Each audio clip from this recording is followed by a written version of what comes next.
Opa, gente, tudo bem? Então vou ajudar aqui a responder algumas das perguntas que eu vejo muita gente falando, mas agora aqui a respeito da área de fundações. Quando eu tenho uma obra de pequeno porte, qual tipo de fundação que eu utilizo? Sapata ou broca? Em que situação eu uso uma, em que situação eu uso a outra? Isso que eu vou ajudar a você entender neste vídeo. Gosta desse tipo de conteúdo? Não marca bobeira, acompanhe até o final para você ir aprendendo cada vez mais. E em algum ponto desse vídeo, se você gostou e sentiu aquela vontade de ver outros vídeos do canal, aí não marque bobeira. Se inscreva no nosso canal para que você esteja cada vez aprendendo e se desenvolvendo mais. Meu nome é Vinícius Ornelas, sou engenheiro civil e espero vocês no nosso conteúdo. Vamos lá, gente. Primeiramente, nós temos a nossa sapata. Quando eu falo sapata, você tem sapata de diversos tipos, né? Tem a sapata isolada, sapata associada, sapata corrida, sapata de divisa. Cada uma é usada num determinado tipo de situação que você possa fazer. E ao mesmo tempo, nós temos a nossa broca. Ambas podem ser utilizadas em situações de construção de pequeno porte. O que é um pequeno porte? Eu digo que pode ser quando você chega numa carga de pilar até uns 500 kN. Poderia ser um pequeno porte? Sim. Ah, mas a minha estrutura tem 3 andares apenas e só que a carga no pilar está chegando a 700 kN. Eu já não considero pequeno porte. Por mais que a geometria diga que é, mas a carga física diz que não. Então você tem que pensar sempre na parte geotécnica que possa envolver isso. Pensando nessa etapa geotécnica, eu não posso estar mexendo no meu solo sem saber o que tem nele, quais são as camadas e quais são as resistências dele.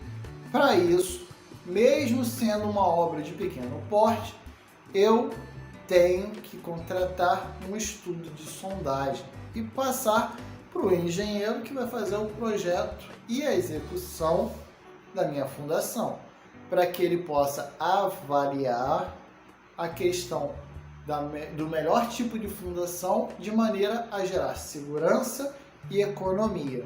Isso que é feito no nosso estudo de sondagem. Já falei isso em diversos vídeos, inclusive tem uma playlist inteira falando sobre estudo de sondagem. Vou deixar aqui no final do nosso vídeo para você ver e entender um pouquinho mais essa questão do estudo de sondagem. Tendo o resultado disso em mãos, eu tenho que chegar através da visualização e também cálculo geotécnico no nível ao qual eu quero fazer o apoio da minha fundação, né?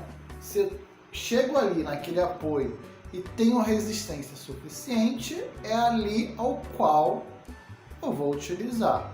Então, se eu chego numa profundidade até 2 metros, quer dizer que eu tenho uma fundação superficial. Se eu tenho uma fundação superficial, eu vou utilizar sapata nesse tipo de situação. Se eu tenho uma fundação a partir de 3 metros, aí eu já tenho que utilizar uma fundação profunda. É agora, nesse momento, que eu vou utilizar a minha estaca broca. Ah, mas só a nossa altura de profundidade é o suficiente para me determinar quando eu utilizo uma sapata, quando eu utilizo uma broca? E o que acontece se eu tiver, por exemplo, em 2,50 de profundidade? Vamos lá.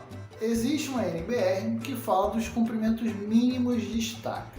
Nela diz que a estaca broca tem que ter um comprimento mínimo de 3 metros. Por isso que eu digo que a partir de 3 eu vou utilizar a minha estaca broca.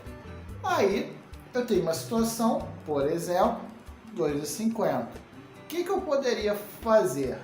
Eu nunca vou quebrar a minha estaca broca e colocar ela com 50 centímetros apenas, por exemplo, ou 1 metro.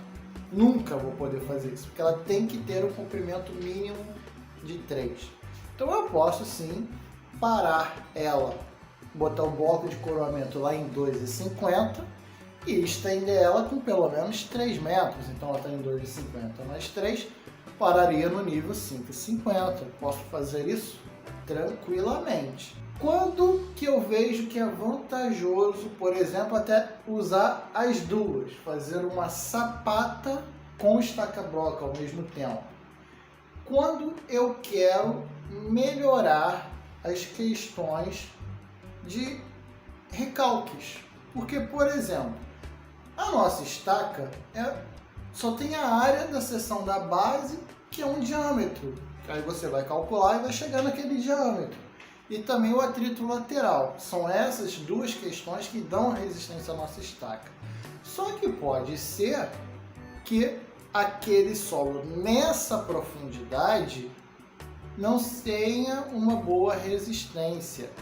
Ou seja, ele também, ele pode ter uma resistência, porém ele ser de algum tipo, como areia, por exemplo, que se desmorona por qualquer outro tipo de facilidade, geotecnicamente falando. E aí você pode usar uma sapata, como você vai usar uma área maior, então você vai jogar uma tensão menor em valor ali para o solo, tensão é força sobre área, então quer dizer que se eu tenho a mesma força numa maior área, vou ter uma menor tensão. Então vai melhorar essa questão da carga. Aí é melhor utilizar uma sapata estaqueada. Você pode utilizar uma mista nesse caso aqui. Nessas condições, você vai dar aquele like para estar ajudando o nosso canal a estar crescendo, se desenvolvendo cada vez mais e também se ajudar, porque você vai dizer: eu gostei desse assunto e quero que você grave mais disso aqui para mim. E aí você se ajuda fazendo exatamente isso. Tendo essas possibilidades, eu vou analisar quando eu vou utilizar uma ou outra. Sendo que pode ser que mesmo tendo uma até 2 metros, seja melhor utilizar um outro tipo de fundação direta, que seria o radier. O radier, ele é melhor utilizado, ou seja, economicamente falando, quando eu tenho uma área da projeção horizontal mínima de 70% dessa minha projeção aqui.